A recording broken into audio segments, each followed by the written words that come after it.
अमरावती शहरातील मातोश्री विमलाबाई देशमुख मुलींच्या वसतिगृहासमोर मुख्य जलवाहिनी फुटल्याने परिसरात अक्षरशः पाण्याचा सागर साचला होता।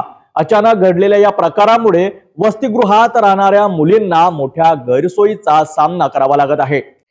पंचवटी ते कांतानगर या मुख्य रस्त्यावर सोमवारी रात्री मोठी पाईपलाईन फुटल्यामुळे संपूर्ण परिसर जलमय झाल्याची घटना समोर आली आहे। पीडीएमसी मुलींच्या वसतिगृहासमोरील रस्त्यावर अक्षरशः पाण्याचे साम्राज्य निर्माण झाले होते।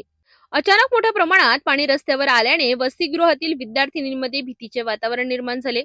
मिळालेल्या माहितीनुसार 16 चाकी रेतीने भरलेल्या ट्रकाच्या प्रचंड वजनामुळे रस्त्याखालील जमीन खचली आणि पाईपलाईन फुटली।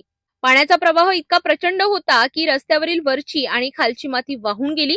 डांबरीकरण केलेला रस्ता आतून पोकळ झाला आणि त्यामध्ये मोठा खड्डा निर्माण झाला। या घटनेमुळे 2 ठिकाणी पाईपलाईन फुटून लांब अंतरापर्यंत पाणी पसरले। पीडीएमसी रुग्णालय परिसरातही पाणी शिरल्याने नागरिकांची मोठी गैरसोय झाली। रस्त्यावर तलावासारखी परिस्थिती निर्माण झाल्याने वाहन चालक आणि पादचारी यांच्यासाठी हा मार्ग अत्यंत धोकादायक बनला। घटनेची माहिती मिळताच जवाहर स्टेडियम प्रभागाच्या नगरसेविका स्नेहा लुल्ला यांचे पती यांनी तात्काळ घटनास्थळी धाव घेत जीवन प्राधिकरण विभागाच्या अधिकाऱ्यांना माहिती दिली। त्यानंतर संबंधित विभागाकडून दुरुस्तीच्या प्रक्रिया सुरू करण्यात आली। मात्र या घटनेमुळे शासकीय कामांच्या दर्जांबाबत प्रश्नचिन्ह उपस्थित झाले असून एका अपघाताने विकास कामांची पोलखोल झाल्याची चर्चा नागरिकांमध्ये सुरू आहे। मुख्य जलवाहिनी फुटल्यामुळे निर्माण झालेल्या या परिस्थितीची तात्काळ दखल घेऊन प्रशासनाने लवकरात लवकर दुरुस्ती करणे गरजेचे आहे।